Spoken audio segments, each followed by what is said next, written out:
Frigard H. 68, tak pernah menyangka bahwa izin yang diberikannya kepada sang istri, Lilie Wijayati Poegiono, 59, untuk mendaki puncak Karstens Pyramid, Papua, akan menjadi perjalanan terakhir Lilie. Keinginan Lilie untuk menaklukkan puncak tertinggi di Indonesia akhirnya tercapai, namun ia meninggal dunia akibat hipotermia. Dilansir dari tribunjabar.id, Frigard mengungkapkan bahwa izin untuk mendaki telah diminta Lilie sejak lama. Ia memahami bahwa ini adalah impian yang sangat ingin diwujudkan oleh istrinya. Dia memang sebelumnya sempat meminta izin ke saya.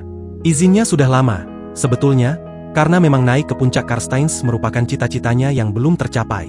Akhirnya, saya perbolehkan, ujar Frigard saat ditemui di rumahnya di Jalan Muhammad Romadhan, Desa Cigreleng, Kecamatan Regol, Kota Bandung, Minggu, 2 Maret 2025. Lilie telah berlatih dengan serius untuk pendakian ini. Sejak tahun lalu, ia rutin melakukan latihan di Citatah, Bandung Barat, untuk mempersiapkan diri. Frigard bahkan sering menemani Lilie dalam sesi latihannya. Sebagai seorang pendaki sejak SMA, Lilie memiliki semangat tinggi dalam mendaki gunung. Pendakian Karstens pun dilakukannya bersama teman-teman SMA yang memiliki hobi yang sama. Pada Sabtu, 1 Maret 2025, Frigard menerima kabar memilukan dari teman-teman istrinya. Ia terus mendapat pembaruan mengenai kondisi Lilie yang terjebak di puncak sebelum akhirnya dikabarkan meninggal dunia. Lilie diketahui meninggalkan suami serta 2 anak laki-laki yang kini tinggal di Jepang dan Singapura. Meski berat, Frigard mengaku telah merelakan kepergian istrinya. Ia sadar bahwa tidak ada yang bisa dilakukan untuk mengubah keadaan. Saya hanya bisa mendoakan sekarang.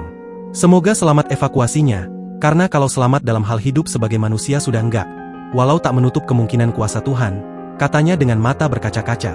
Selain mendaki, Lilie juga memiliki kecintaan terhadap dunia desain dan dikenal di Instagram dengan akun labelfm_lbf. Frigard menggambarkan Lilie sebagai sosok wanita pejuang yang pantang menyerah dalam mencapai sesuatu yang diinginkan. Lilie Wijayanti Poegiono dan Elsa Laksono sebelumnya menjadi 2 pendaki yang meninggal dunia dalam pendakian di puncak Karstens Pyramid pada Sabtu, 1 Maret 2025, akibat cuaca ekstrim. Hujan salju, hujan deras, dan angin kencang menyebabkan suhu turun drastis hingga mengakibatkan hipotermia.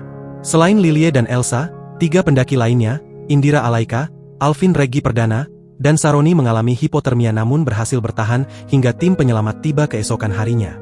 Saat ini, proses evakuasi masih berlangsung untuk membawa jenazah Lilie ke Jakarta setelah sebelumnya diturunkan ke base camp. Keluarga pun menunggu kepulangan Lilie untuk memberikan penghormatan terakhir. Download Tribun X sekarang, menghadirkan lokal menjadi Indonesia.